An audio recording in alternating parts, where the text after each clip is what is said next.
Hey guys, it's Matt. This has happened to me before. I haven't done a talking video in a while, but many times before I do, because I don't watch any news, I'll go out to, say, CNN.com or WashingtonPost.com just to scan the headlines to make sure there's not something really huge that I'm not aware of before I make this sort of video. Then I'll look like a jerk if I'm not aware of it. I don't know how I've been able to avoid not watching the news or even looking at headlines considering this type of channel. But if it's something major or something that's getting a lot of attention on the news, like the balloon thing the other day, Greg will let me know, or one of you will email me. This has happened before. My issues or bullet points here are all the lighter side, all trying to make fun of not milk reality, how everything's breaking down. And to cope with it, we try to, whenever possible, talk it through, but at the same time make fun of it. Well, then, we see 5,000 dead in Turkey and northern Syria. So it's like, well, how do you make fun of this reality system considering that sort of tragedy? I will transition into it because we have to. You know, if I didn't poke fun at this system, and even to the point sometimes it gets very ridiculous and very slapstick. If I just waited for the news to clear out, I would never have anything. We'd never have anything to laugh about because this world, especially certain regions, seem to suffer more than most. And if we waited for the news to clear out, it's bad news, it's tragedy, it's suffering, it's death. We would be waiting forever. So I'll transition, but it's like you feel you know how do you make a joke when it's already a region hurting? Who knows? Who knows? We know Khan who lives in Turkey. Khan, if you could email me if you hear this, just give us a local update. I hope you're not in that region. Khan has shared video clips with us before that I've shown on the channel as well as emails. So Khan, if you have any information, let me know. It's always good to have somebody. We have, well, not someone in every country that can kind of help out, but somebody in every region at least that can help out with this sort of thing. Syria, real quick before transitioning to the lighter side, using some of these transition bullet points that are a little bit more serious. Syria obviously was targeted by this one system, this not milk. Um, you want to talk about a country that has suffered now for a long, long time. It's just strange how this not milk system does business. Venezuela via Chavez and Maduro, and that was targeted. That is what is playing out on screen or in newspapers is a long-term plan with countries like Venezuela. It's not just because of a Matt. Don't you know how Chavez made an enemy of the West? No, I don't care what any I don't care what any newspaper says about that. I don't know why they target or try to take down countries as violently as they have in Syria. I don't care what they say about Bashar al-Assad. All of it is a long-term, not milk script. So now, after you live in Syria, your country's been torn apart for who knows how long now. U.S. Putting its sticky fingers in there and then out and then back in for what? For whatever. And then now this.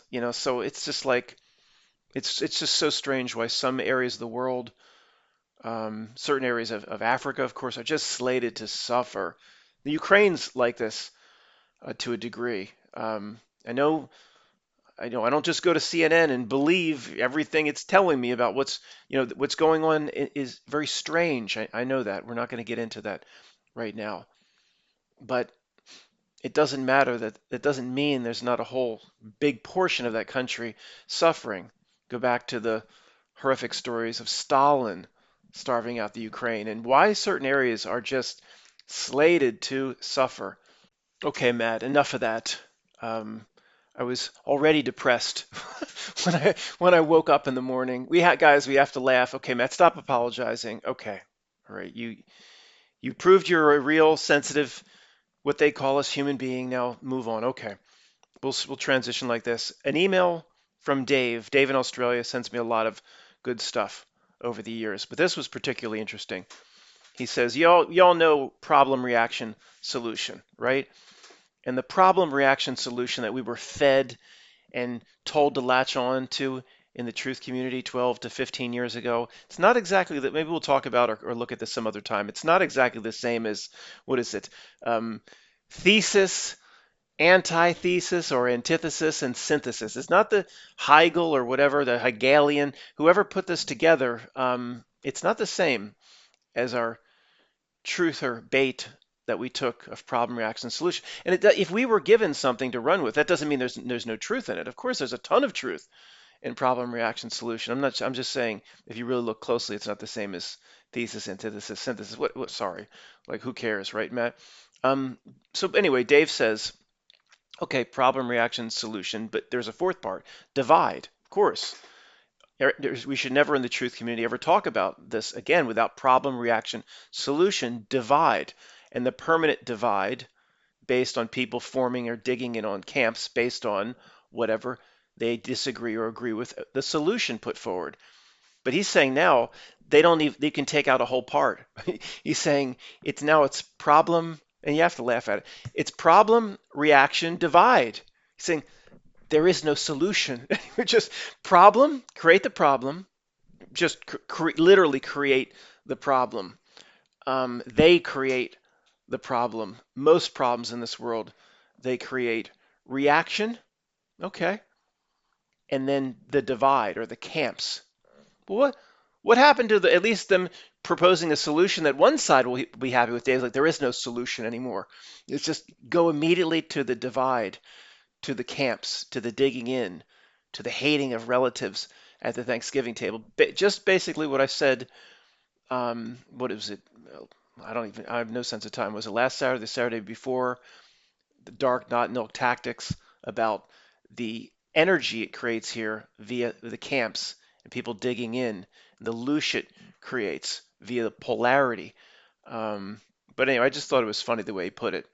Nope, no solution anymore, and nobody even wants one. You just divide and hate your brother. Thank you, Dave.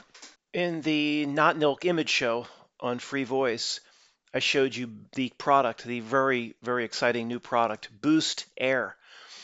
And I forgot to equate this to was it in Spaceballs? Was it President Stroob?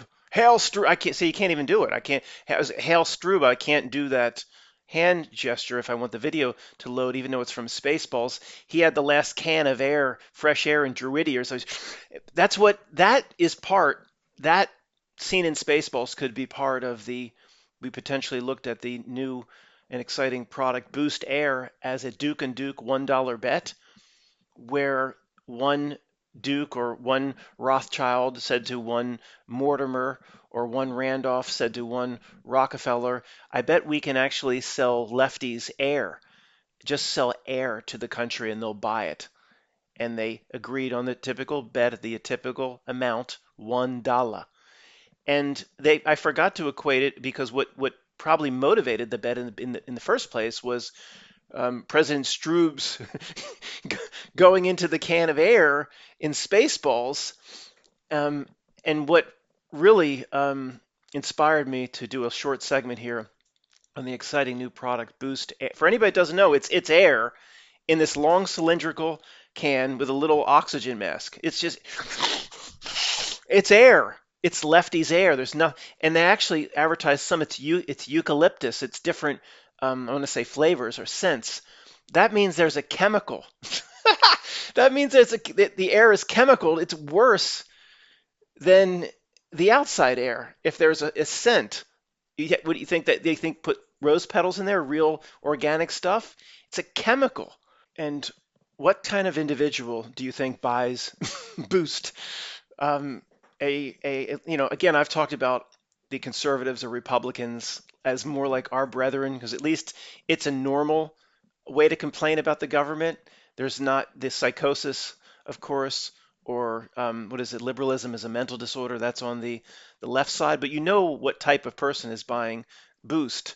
And again, if there's, I don't think there is a, I guarantee there's probably a disclaimer on the vial, and is a vial product that it's not like for people with COP. I can't even say conditions. It's like he's trying to give advice. It'll shut me down. It's not. There's no. I'm sure it doesn't make any medical claims on Boost. There's that little fine print on it, but the people buying it are probably the biggest hypocrites in the world. Just 30, 45 more seconds before we move on to another topic. These left wing green granola crunching assholes who get into their giant SUVs and they'll, I remember talking about this when I presented in the Not Milk Image show. But sure, all these thousands and thousands of cans and vials of air, Lefty's air, it's supposed to, I guess, make the recycle. But how many thousands and tens of thousands are going to make the trash heaps or the gutter or the back alleys or the landfills? Thousands, tens of thousands. Of course, they're not all going to make it into the recycle. Okay, final update on the very important story, the Chinese spy balloon from Sunday's Free Voice. Greg has given me the final update. Now, his friend, the Chinese spy balloon has been shot down. I didn't say that on Sunday's video, but it was in the headlines that I had as we led in with Nina von 99 Luftballons. When that was, I thought was clear, but I should have talked about it. Oh, it has been shot down so the world can relax. So the entire conservative base that watches Fox News that thought it was this sinister Lochnar slash Death Star from Guangzhou can relax. Everybody relax. Greg's friend, Greg has filled me in. He saw it got shot down.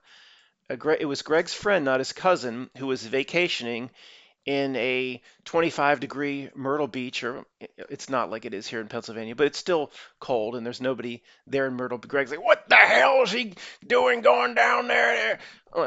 Yeah, he's like, he's got, what's that horse shit? Going, like, yeah, it is kind of weird, Greg, that somebody would vacation in a seashore town where there's just only a few things left open. Anyway, he says that, of course, it's just this little blip, but it was an F-22, some fighter plane came, something happened, and no, it doesn't have to be a cake in a lake. It would be pretty easy for the Pentagon to go to whatever boardwalk supplier of balloons was still available in Myrtle Beach, send something up, and then have um, an $80 million taxpayer-paid fighter plane launch $1 million each. So just think of it. An entire small town had to work for several years for enough tax dollars to go and pay for a missile that was launched into a balloon that they literally got from a vendor at the Myrtle Beach boardwalk, if a boardwalk even exists. But I mean, Matt, that ain't nothing new. This country's wastes more than that. Yeah, like the entire fleet of Red October nuclear vessels, submarines that this country has that are absolutely pointless and have been pointless for 25 years. Actually, pointless from the start, because my belief of one world system goes back a long ways now. Um, if what you know of as a country or a flag or a border, maybe it was more like that in the past, but I don't think any of those countries. I still think there's like one group of creeps that have been in quote, how else am I going to say it? Control. Janet Jackson in control. And they've had the president of whatever country or the king of whatever country. I still think um, you had to answer to that group of creeps that probably do trace their lineage back to ancient Egypt and all that Babylon horse shit, all that Bill Cooper mystery Babylon horse shit. I mean, but it probably looked and probably was more like a legitimate country than it is today, where today it's a facade, a Potemkin village, whatever the hell that is. All of how that relates to the internet, I don't know. Oh, Potemkin village is when it's like, what's that movie? That dumbass movie about North Korea where they set up a false facade, a front, and it's supposed to, the outside of the building looks good, but behind it is all rot and decay and trying to show that things are better than they are. Matt, in that case, the whole Western world is a Potemkin village. Exactly. Exactly. And somehow the AI bot and the Chat GTP working with the Whopper supercomputer and the European Central Bank and the Bank of Japan and the Fed and somehow they're keeping it going.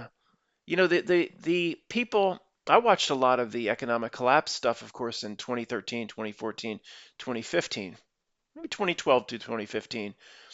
And they were essentially right if the system was as we thought it was.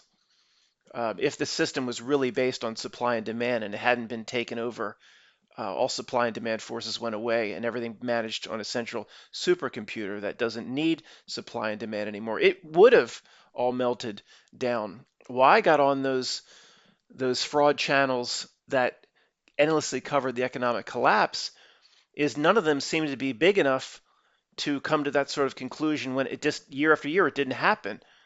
And when it didn't happen, they would always pretend like they never said it was going to happen, even a week before.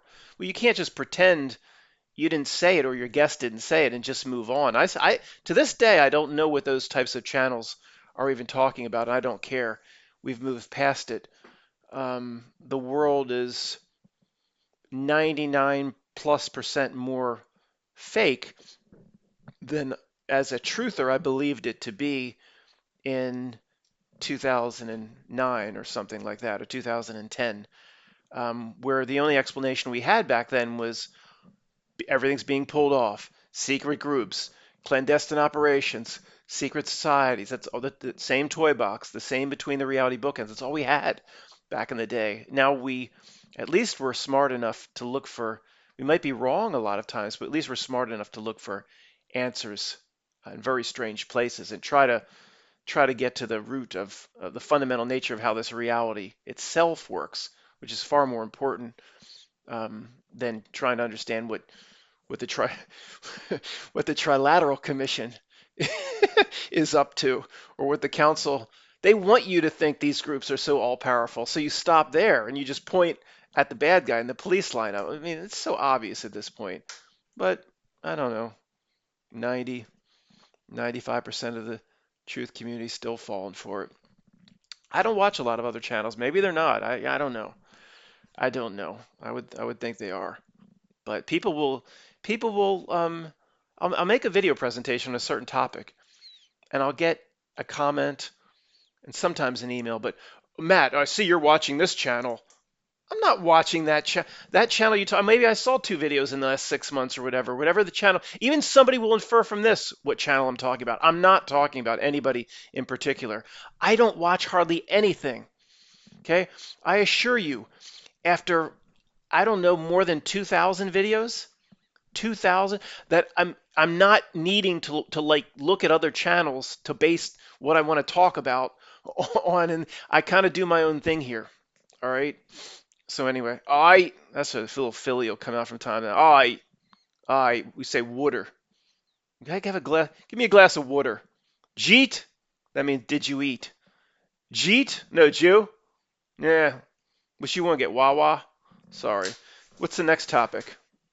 Just a few minutes, a quick Magenta update. I wouldn't even be mentioning it, but it keeps ramping up even more.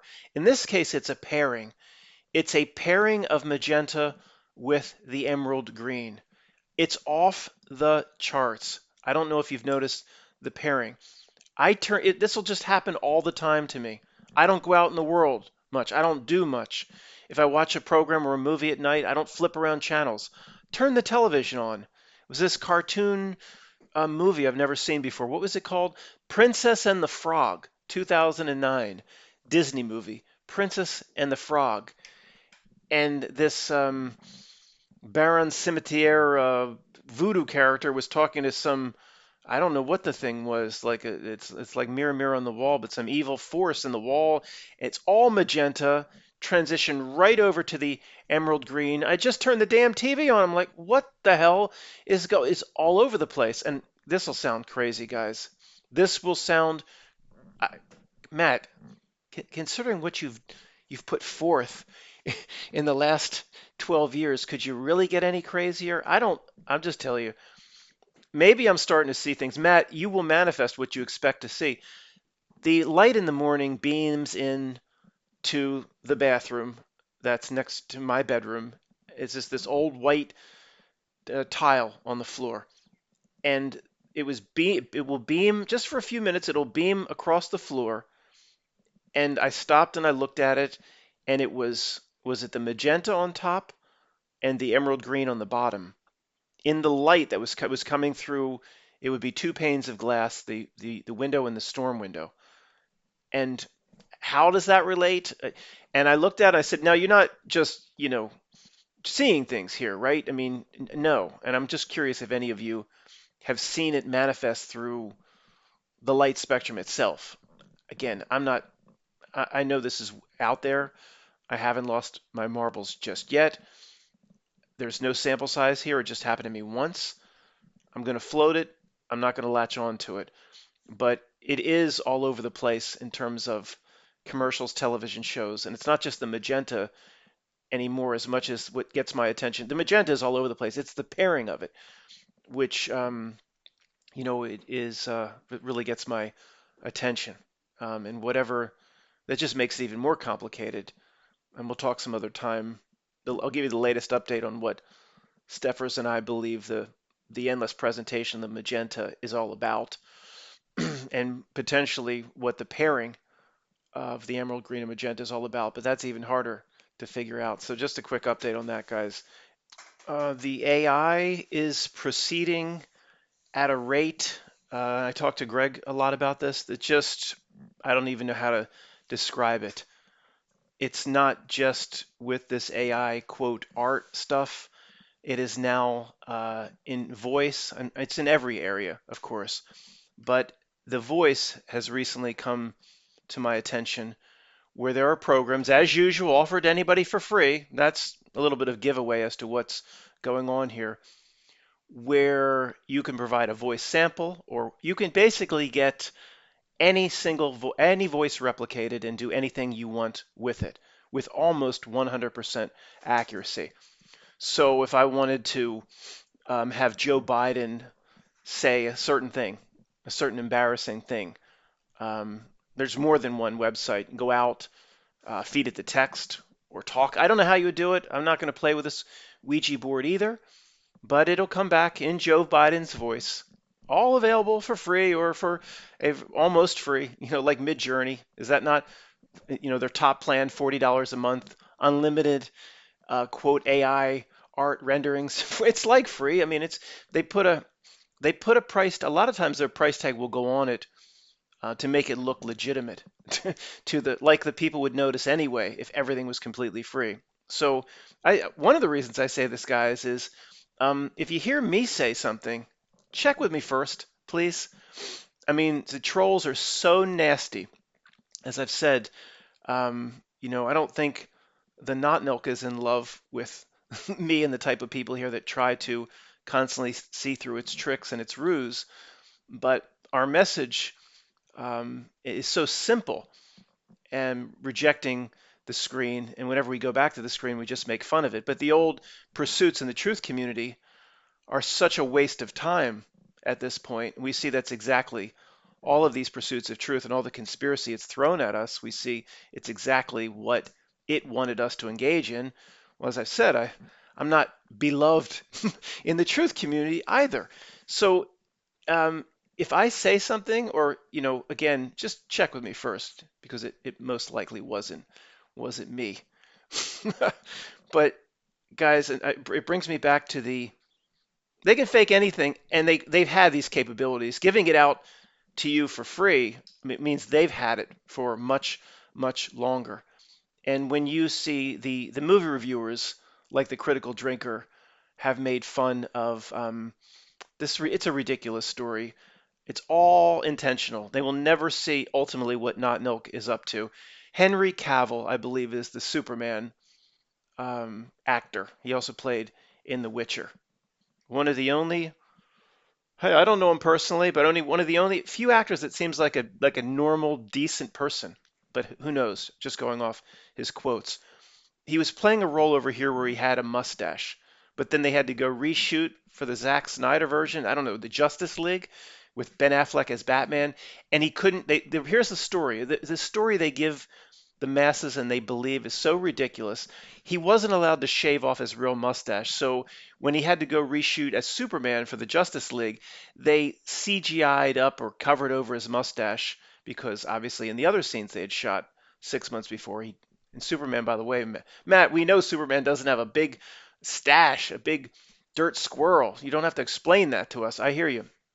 But it was all fuzzy, and still they make fun of it. Look, you don't think they had the ability to do a perfect overlay or remove that mustache so you wouldn't be able to see a little fuzz. And they do that because they want to be caught. They want the bad CGI to be caught because that, again, we've talked about this before. People then believe that's the extent or the limit of their capabilities when there's no doubt right now, in my opinion, they already have, or they're already shooting at least part of it. The mission, Elliot Ness, Elon Musk's mission to Mars. It's already done and filmed, and what they have access to, we'll just keep calling it CGI. I don't. It's not even appropriate to call it that. It's so perfect. It's so realistic. The movies are not allowed to show ultimately what the capabilities are. So you have this huge difference between the movies. That's why the CGI is always dumbed down in Star Wars, always not the maximum of what they're able to do. So when they really need, at some point, they will really need to pull off something, and it might not just be the mission to Mars, it might be something here terrestrially. It will look so perfect that people for a second won't question that it's real. I just went and looked up the date on the HBO series Chernobyl. It's been 4 years approximately since the really amazing HBO series Chernobyl. Guys, we'll talk about Chernobyl some other time. I'm well aware.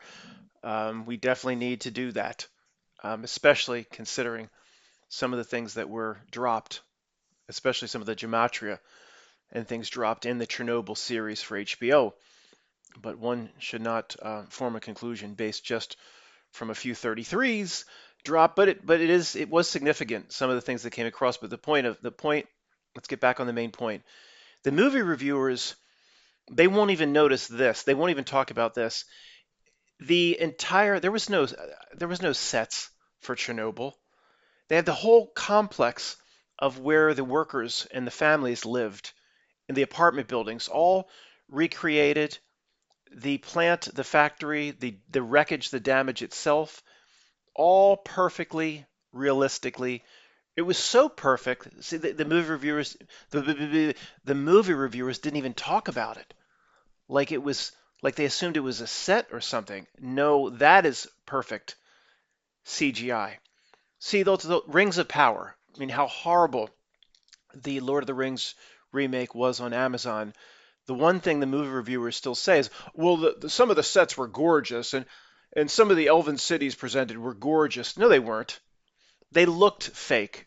They looked. I mean, okay, it might have been interesting the way the Mid-Journey art program would paint this fantasy character with a sword. I mean, but it looked.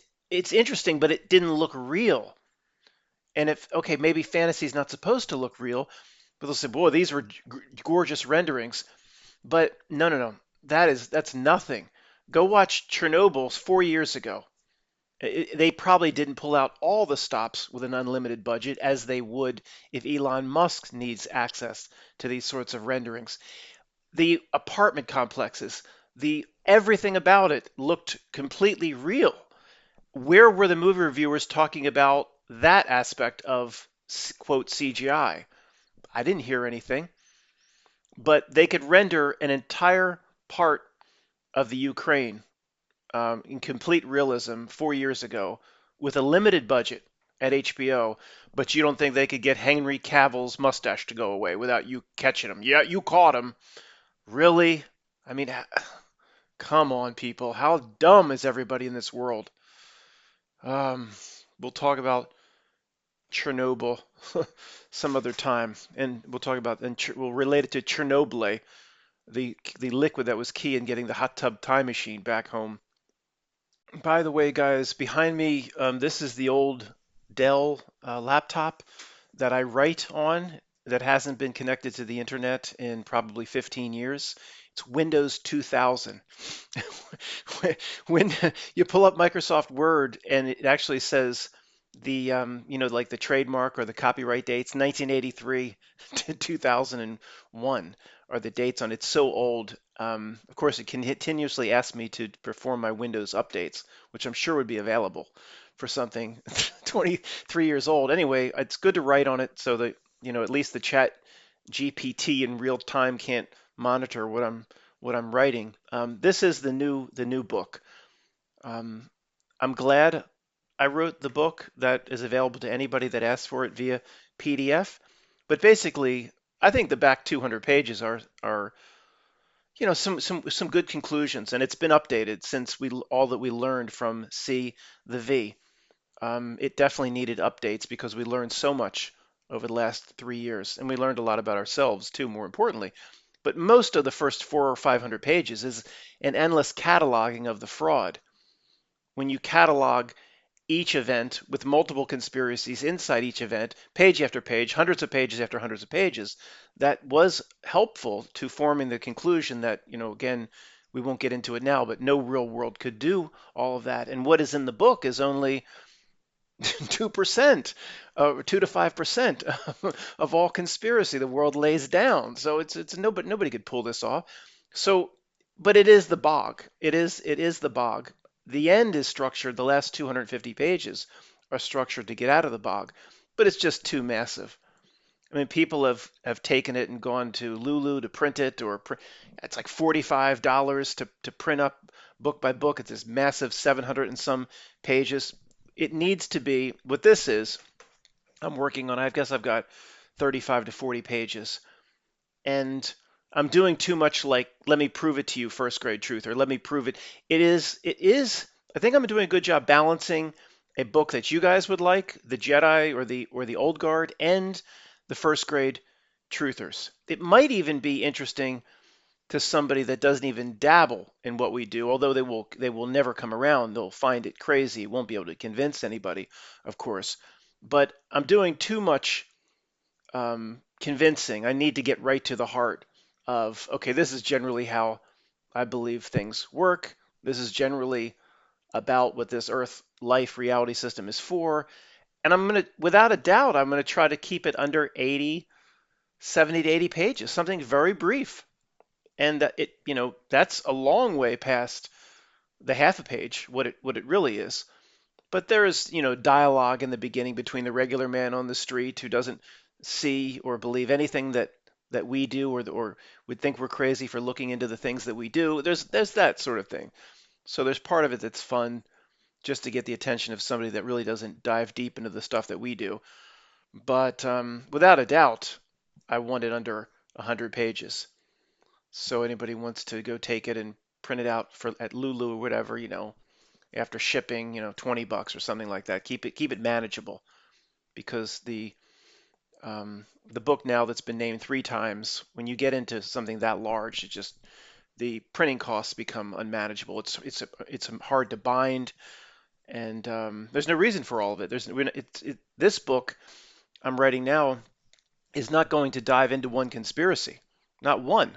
There's no need for it anymore. Certain things will be mentioned in referencing to the point I'm making, but no, we're not diving into any specific conspiracy. That the original book is the bog, but we all needed the bog. I'm glad I cataloged all that shit for 10 years. And I think in the back 250 pages or so does try to come out of it. So probably, guys, if I want to finish it, I need to focus a little bit more time on it. I try to write if I can 2 full days a week.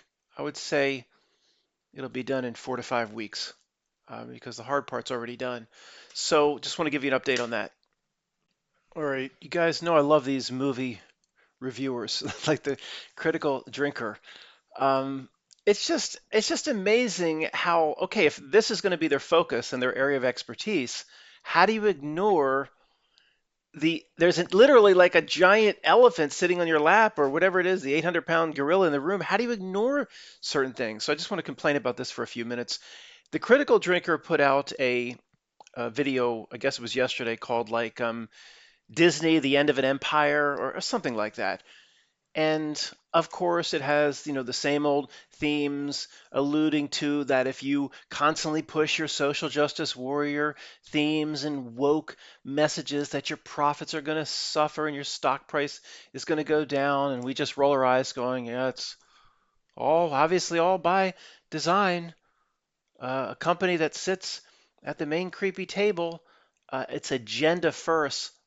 Agenda first. Is that affiliate? First, profit second. And then if the profits don't come, they don't even need them because they're such an important tool to not milk systems. The Fed can just kind of type and send them whatever they need in a millisecond. It doesn't matter. Of course, that would be off book, and maybe the share prices are going to suffer while they continually push their woke and social justice themes. But does anybody really think those at the top, Matt, those at the top, like Bob Iger, if he's paid via stock options, he's really hurting. Come on, dude. Okay. The point is, let's just get right to it. Matt, you don't get right to anything. Kathleen Kennedy, okay? This thing has been the head of, when they bought LucasArts or Lucasfilms. I guess LucasArts was the game division of whatever George Lucas owned. She became the president of Lucas Film Production, whatever it's called, the president of all Star Wars, all of George Lucas assets from day one. Now we know, so I'll be very brief. Failure after failure after failure. I mean, just some of the worst movies ever made. No, the worst movies ever made, considering what they had to work with, how much the fans wanted it to succeed, the endless deep pockets. So Kathleen Kennedy, here's the point, is still there as the president of Lucasfilms and all of Star Wars, the president of that huge company within a company at Disney. Now, how is that? We should just ponder, how is that possible? But you would think, Critical Drinker and these guys do after hours where they do little podcasts where they bring in other movie reviewers and they all have, you see each face on a box and they all talk amongst themselves. And that's not really for me. I've seen a few of them. But you would think there'd be like just endless shows going, how is it possible that she is still there as the president of Lucasfilms at this point when it's been one disaster after another, with the hardcore fans across the board just giving up on the whole franchise, just embarrassments like the book the book of Boba Fett. Andor is the only thing. I don't want to go. This is not going to become a review in and of itself, but we'll talk about it some other time. Andor, it's all made bad on purpose. They're out to destroy a certain aspect of what Star Wars is and was. They want to move forward with stuff like Andor. That's why Rogue One was pretty darn good, and Andor, that explains the premise to Rogue One, is pretty darn good. But it's not Star Wars. You can go watch Andor, and I don't like the actor they chose. That's Button. They chose Button from, what is it? What's the Free Rangers with Kevin Costner? Open Range, little teenager Button. I don't like him as an actor, but whatever. He's okay. He does a pretty decent job. I wouldn't have cast him.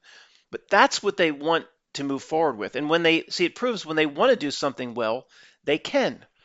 Just like Oppenheimer coming out soon. Is it out yet? The movie Oppenheimer? I've seen only the trailer, a minute and a half. I can assure you that movie will be phenomenal because of how important that presentation is to the not milk. When they want to make a good movie, of course they can. They collectively. So Andor and Rogue One again, that's how they're going to take it with an intentional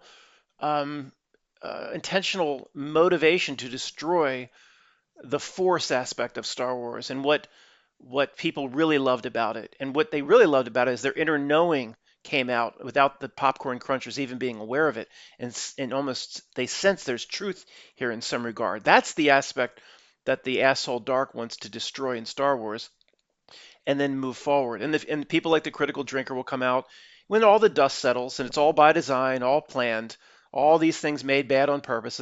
Okay, Disney finally figured out how to do things right, and it'll look darker. But it's all by design. It'll look more like Andor, and they will have successfully destroyed the real uplifting, the real feel-good stuff about the Jedi and Force, and may the Force be with you. So anyway, the point is, yeah, Matt, get to it. The point is, you would think him and his little crew would just be sitting around going, how is it possible that she's still there in that position? But see, that by itself gives it all away. It proves that, quote, we're right, that it's all by design. She's doing exactly what, quote, if anybody stumbled upon this video, they think we're crazy, not milk systems want. The fact that she's still there. You don't think they would have no ability to take her out of her position. If anything were real, she would have been removed in 2016 after The Force Awakens. Rian Johnson would have never gotten the job in the first place. He would have been removed in 2017 after the second one. They're all still there because they're actually successful. It's what they want. It's made bad on purpose. But why aren't the movie reviewers just constantly just questioning what are they still doing in their positions? They don't even mention it. They're not. If you don't get, you might not come around to all the crazy stuff we talk about, but in order to, I don't know, keep your positions and maintain what you're doing, I mean, to completely ignore things that may upset the apple cart a little bit just for self-preservation. I don't expect them to come around and be truthers, but it's pretty pathetic when you ignore things that even they should be talking about. And then if they do start talking about it, it opens up a can of worms, saying, well, yeah, the fact that she's still there, maybe there's something to what these conspiracy people are saying, but of course, it'll never happen. Now, one other thing I had written down here about the movie reviewers, was it Just Some Guy? Was it? He's the only one I like to watch anymore. Just Some Guy. They're complaining that they're getting censored, or at least to the degree, maybe not the way we do, but a demonetization. And that is how it started in our community as well. So apparently, this guy, he drops some F words and some certain language, and they will come and just demonetize his stuff. So he's complaining about it. Again, as you and I would say, it's all part of Not Milk master plan. They don't care about protecting what people might hear or what a younger viewer might hear.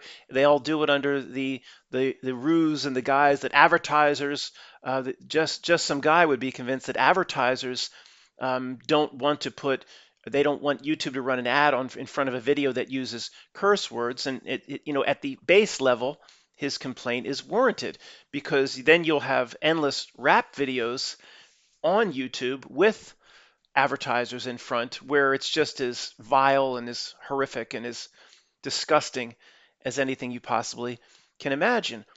But again, I don't expect these guys to see what we do, but I mean, there's a method to their madness. This is evil genius and in the extreme.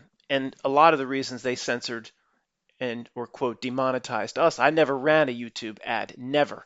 Anything that ever ran was because I was using copyrighted content. And back in the old days, my channel was set up to a degree, it didn't have that many black marks on it, where if I used copyrighted content, they would just run an ad in front of it. I'd never see a penny of it. I never wanted to see a penny of that dirty money. But now the channel is marked where if any copyrighted material gets used at all, they won't run an ad. They will simply remove it and ban it worldwide. Sorry. It's just you gotta laugh. You gotta laugh. So look, one of the reasons for this is just its endless not milk effort to demoralize and again the learned helplessness and learned hopelessness, with the cherry on top is there's no more rules except what authority says. So one of the things these movie reviewers complain about is, and this happened to me when I looked into it years ago with some of the videos that were blocked or removed, they don't have any guidelines at all. Like they're all the guidelines they'll provide are vague and just a few sentences here and a few sentences there. And they'll never clearly tell you what can be done and what can't be done, all on purpose. So it's the subconscious and the unconscious just learns or is trained that the authority, whatever it may, will tell you what you can do and what you can't do, based on nothing, based on whatever the authority says is appropriate.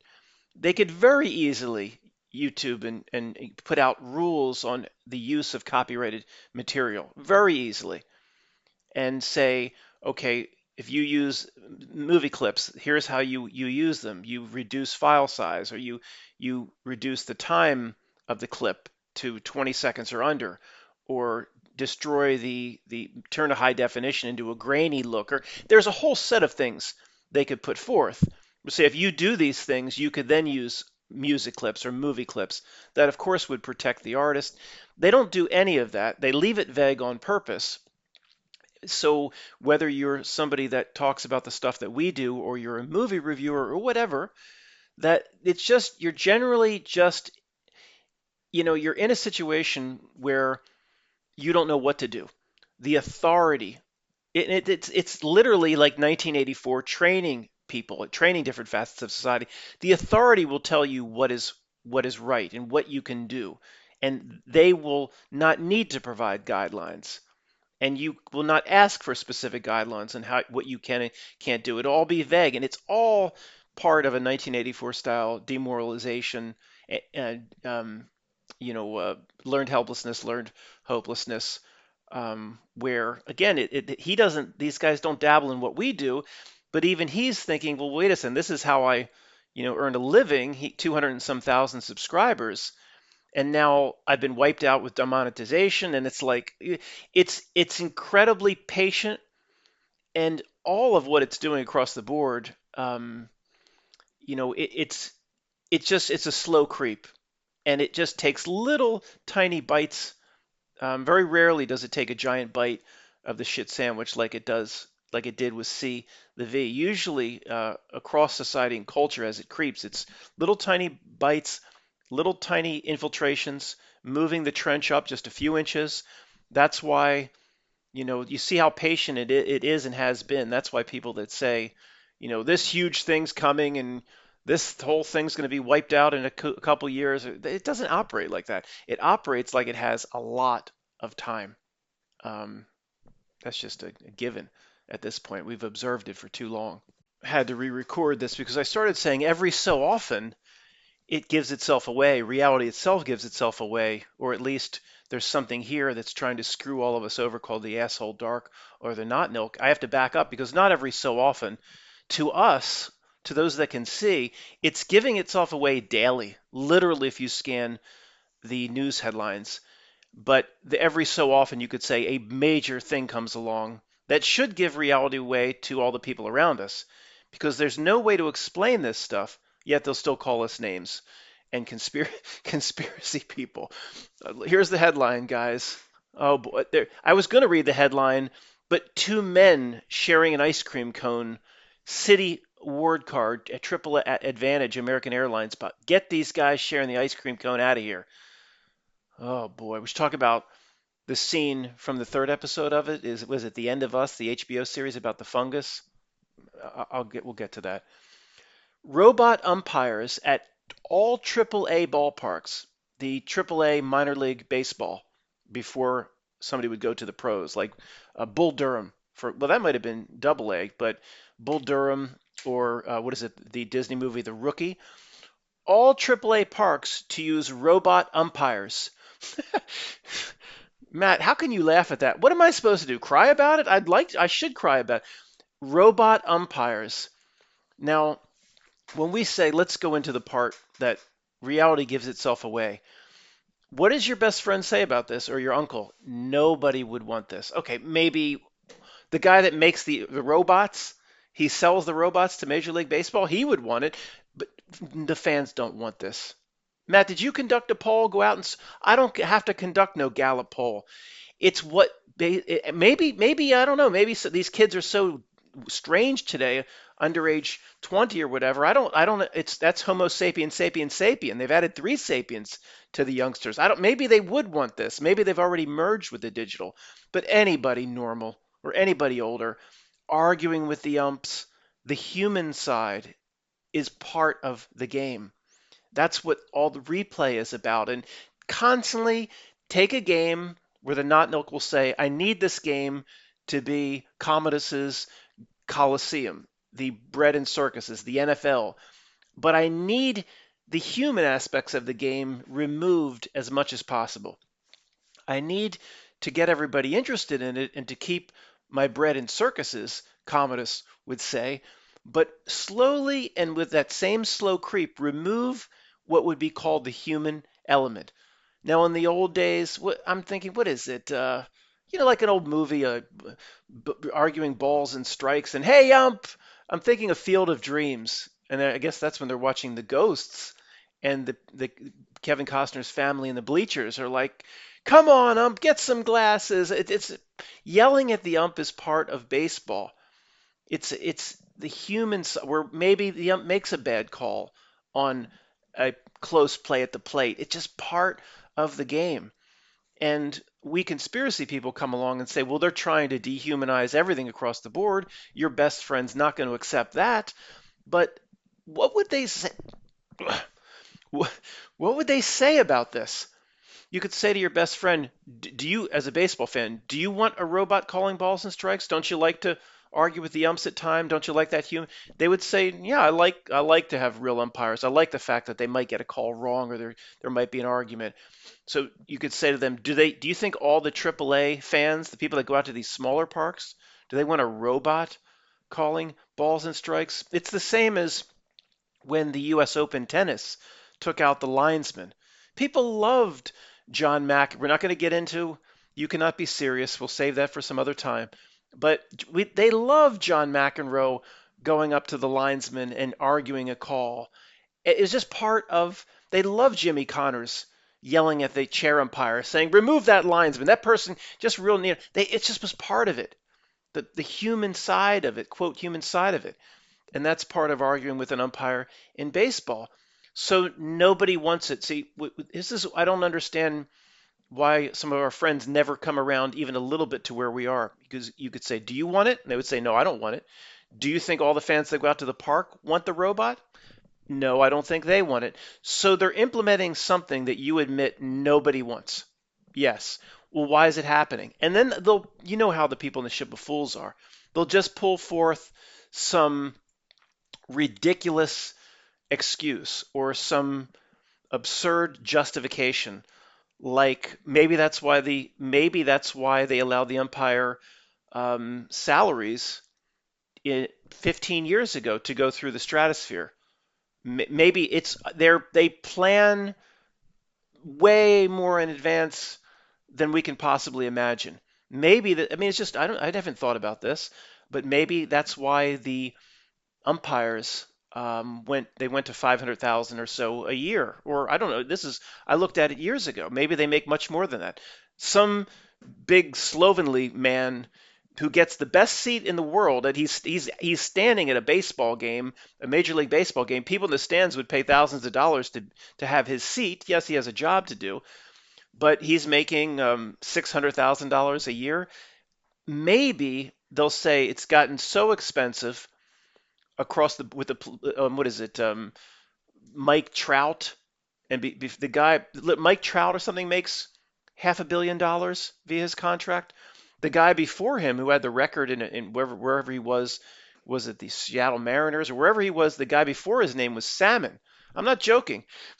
Every once in a while, reality gives itself away. Well, every day to us now. The guy that had the record before wherever Trout was Salmon. I'm not joking. I'm not joking. He makes 500 million, so baseball will come, and this is how your best friend will justify it. Well, baseball has said with the cost of the umpires, and these robots over time will become very inexpensive. And see, that's the only way baseball can afford to continue. They'll come up with some bullshit.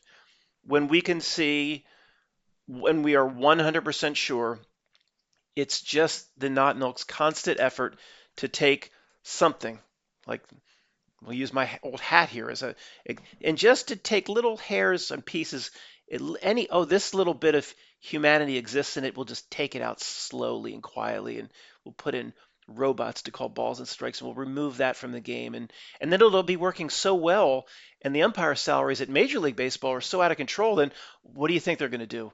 They're going to take that to the Major League ballparks, and people will still like baseball enough that they'll still watch. It's incredible how they implement all these things when nobody wants it. Same with NFL replay, the way it is now. Nobody wants it, yet the people in the ship of fools will never come around to our position. They'll never see what's truly going on, and they'll just run their scripts and their justifications and their rationalizations as to why it's happening. But I guess that's all part of what being on the ship of fools for them is all about. They will always run their scripts versus using real critical thinking. Okay, I was going to end it there. I mean, the old guard knows exactly, what I'm talking about. But just to recap, if anybody's new, the ultimate goal of the asshole dark, in my opinion, is to have a real person, a real spiritual being. How many there are of us, like you and me, we don't know. It wants that person to merge with the digital. Ultimately, what that looks like, I don't know yet. Is the magenta presentation part of it? Absolutely. It can't get there overnight. It gets there with incredible patience and incremental steps. So across the board, if there is their word, not ours, but we have to use the word human from time to time, or we use the word human being from time to time. If there is a human element to a game or a sport or a way something is done, then that element must be removed, destroyed in favor of the non-human element, or in favor of something that might cut a spiritual tie or a connection to a part of us that's not here. It can't do it to us. It has to get people to choose it for themselves. And again, its patience is inhuman. If a Christian wants to call it Satan, I understand that. That's what call it Satan. It acts like that. So Matt, you're saying in some way removing an umpire of balls and strikes from a AAA ballpark and putting in a robot to call balls and stripes, balls and strikes is an incremental step to removing someone from their quote humanity or spiritual ties? Yes, of course, that's what I'm saying. Its incrementalism is incredible how patient it is. And who knows when it, but whatever the singularity is that, and is a robot replacing a big slovenly umpire calling balls and strikes? Is that having somebody do a whole leap forward into the digital? No, but it works tirelessly in thousands of different areas across all society and culture. So it's like someday, who knows, 2 generations from now, three, four, maybe somebody will either choose a digital environment or walk into it and not know they're in one, and somebody screaming at me, Matt, we're in one now, and we don't. Who knows? That is on the table, but we'll talk about that weird horse shit some other time. Um, Anywhere in society and culture, there's a human aspect. It wants to snuff it out and remove it, and that just means the choices that a real spiritual being, that the highest incarnation here would choose. What if the highest spiritual incarnation here would create a game? Well, how would that person create the game? It would create the game if it wasn't a digital game. Some people like to game and play Atari or whatever they have now and all that horse shit. That's fine, whatever. But in terms of like a game you play with a ball or out, it would real people would choose the digital or the replay or the electronics or the AI to be as far removed as possible. That's how a real person would design a game with a ball or something like that. And it's interesting. Some people would be screaming at me now, saying, "Well, Matt, you know that the baseball diamond is the what is it, the square and compass, and you know the secret society roots of who designed basketball. Would that be news to me? That there are the roots of who brought forth these bread and circuses? But you know, who knows what whoever designed these games, did they know the extent of the technology that would be coming? And some people might say, Matt, it's just another aspect or example of something being offered out that is, for the most part, good and pure. And then the Knottnuk somehow finds power in trying to destroy it. That it is part of their witch's brew, how things are put out that are pretty true and clean to begin with. And there are thousands of these examples. And it's almost like written in their contract that if the Knottnuk can then come and destroy it, or adulterate it, or bastardize it, and simulacra it, where the copy of baseball is in no way even related anymore to the original, but people don't even crave the original or don't link the simulacra baseball to the original. I don't care if the baseball diamond is a square and compass just because, oh, I'm supposed to reject it. Just with the way my grandfather described the game and older people described the game, it was a beautiful thing. Baseball. It was a beautiful thing, going out to the ballpark and your baseball heroes were making maybe 3 or 4 times as much as a guy laying bricks, or 5 times as much as a guy digging holes. Their salaries were higher, but they weren't much higher. And for the non-stars, they were barely making enough. But hey, everybody should make enough to get by. But obviously the salaries were not out of control. They weren't out of control until the early 90s. But I don't care what secret group designed it. It was, go talk to somebody over age 80 about what baseball was and how amazing it was, even to listen to the radio, games on the radio. And, it might be contractual and they may get their highest amount of dark energy out of putting something out that if people embraced it and protected it, may be good and pure. And then they may get the most out of it when they take the risk of putting something out that's good and pure, and then they work to destroy it. Baseball, I mean, what you could do a whole YouTube channel with just these examples. Star Wars, the original three, always comes to mind. George Lucas himself may have been out to destroy it. It's very similar to the tower of blank 7-Eleven North or South, where people would say, I awarded a Pootie Tang award the other day. The prestigious Pootie Tang award went out, and somebody said they were built to be destroyed. Really? Now, look, not everybody's been here for thousands of videos with us, so take if you get a Pootie Tang award, take it the right way. Hey, chalk it up. The people here kind of know that. Is that? Oh, that's. Guess what, old guard? Did you guys realize they were built to be destroyed? No. Who's the genius? Sorry, who's the genius that came up with that? Sorry. If you got the Pootie Tang, or just take it the right way. We'll pick on everybody from time to time. People from New York get upset when I pick on New York. It's like I pick on all cities and countries, and people pick on me. Who cares? Anyway, so yes, it does relate to the same theme of something being built in order to be destroyed. You could almost say George Lucas was new and is involved in what would happen. Did the very best he could with whatever genius minds were involved in the original Star Wars.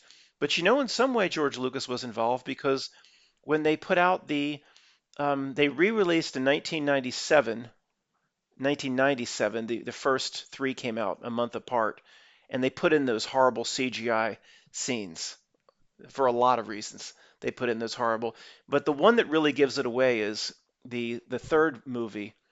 What is it? The Return of the Jedi. You've heard me talk about it. In Jabba's palace with the band playing and the horrible. It's cringeworthy. The singers, rah! It's cringeworthy. It's so bad.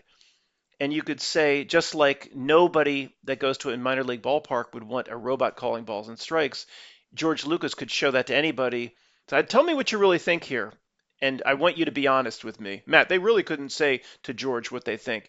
Well, George himself wouldn't have missed it. So he's going to be a genius in putting out the first three Star Wars and then put a cringeworthy dance scene into Return of the Jedi, and George is just going to think that's good, and nobody around him is going to say, George, this is one of the worst inserted scenes in movie history. Take it out.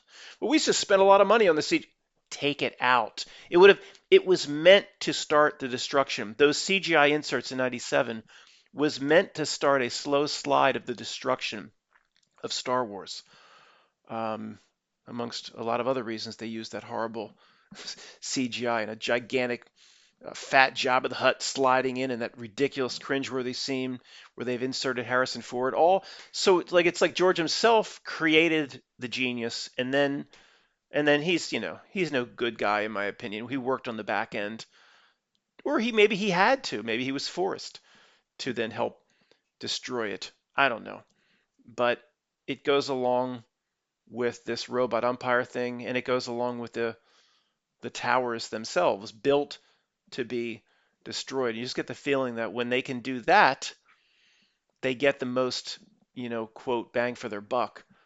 When, is it with there's so many on the ship of fools and there's so little of us, you could never get anybody to rally around and protect anything. We don't have enough of us to rally around and protect uh, the little that's good. I mean, there's not in terms music, everything's been destroyed across the board. Someone's like, Matt, what's left to rally around and protect?